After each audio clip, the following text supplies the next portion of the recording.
Hello, my name is Tim Paradis. I'm Program Manager here at the Center for Digital Strategies at the Tuck School of Business at Dartmouth College.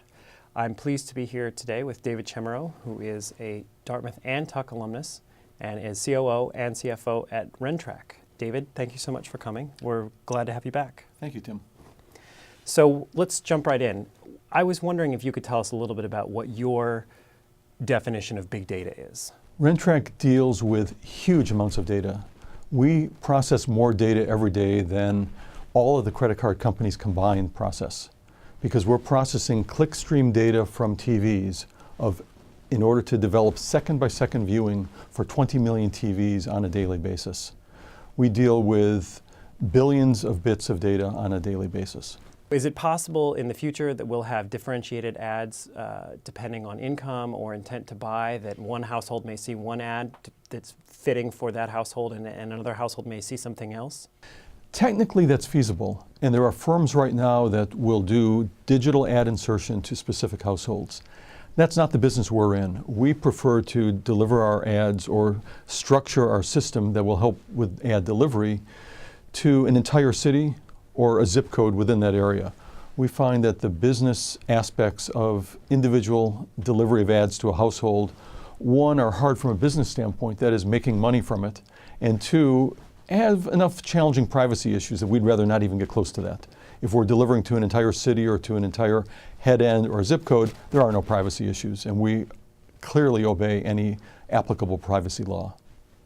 So that's interesting. That makes sense then that you would have to safeguard privacy while also still delivering the right information about the consumers. Talk a little bit about, if you will, about some of the other possibilities you see with big data in the entertainment space and how we might see changes in the future. Let me share two ways that we use the big data and that we're able to get unusual value from it. One is Fidelity buys ads on CNBC based on income.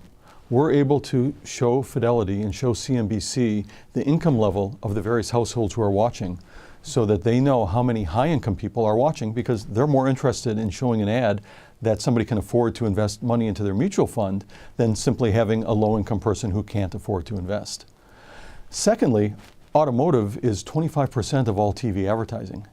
And we're able to help an automotive, let's say an automotive dealer who's selling pickup trucks, sell to people with an intent to buy pickup trucks by showing them what TV shows people have the most intent to buy based on information we get from RL Polk. And that's far more accurate and far easier to work with than trying to buy based on age and sex demographics that really don't have a lot of relation to whether somebody will buy a pickup truck or not. Turning then to the multiplex, what kinds of things do you see in that end of the entertainment spectrum? Will there be changes that we'll notice the next time we go to the movies? Interestingly, we measure 100% of all of the movie viewing in the country.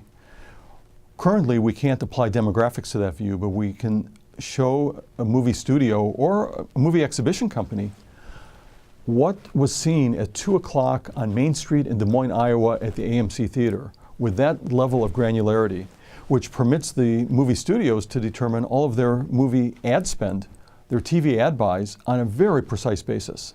This is real-time information obtained by real-time data feeds from the cinemas, which gives incredible power to the studios to be able to control how they're doing their TV. We're able to measure TV data, TV viewing data, on a second-by-second basis, so that we know precisely if a household is watching a TV ad, where previously the sample currency measures viewing on a 15-minute basis.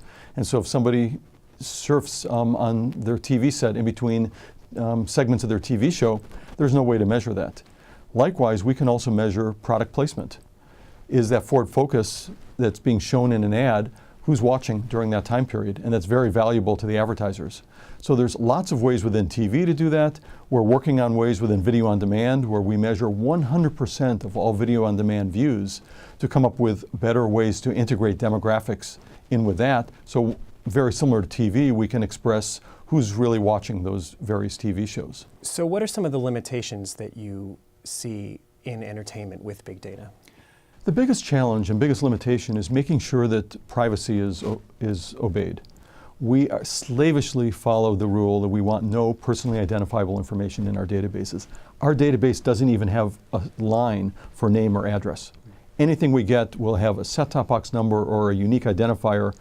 That means I can know the set-top box's income or the income of the owner of the set-top box. I have no idea whether it's you or who that would be. And with that, it means then that there's no mischief that can be done. We can't do anything that was going to harm anybody.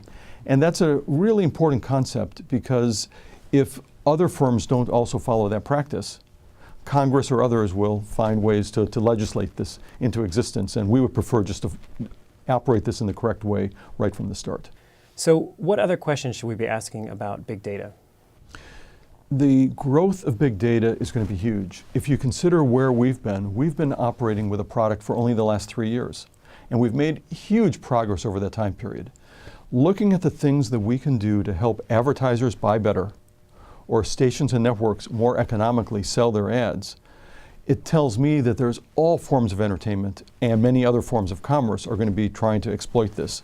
The speed of the computers has gotten so fast that there's an ability to grind through massive amounts of information to find those nuggets that before somebody would do a research project for just a month to find one little insight. Now you can find the insights in a snap, and it makes a huge difference. David, on behalf of the Center for Digital Strategies at the Tuck School of Business here at Dartmouth, I appreciate you being with us, and we're really glad to have you back on campus. My pleasure. Thank you.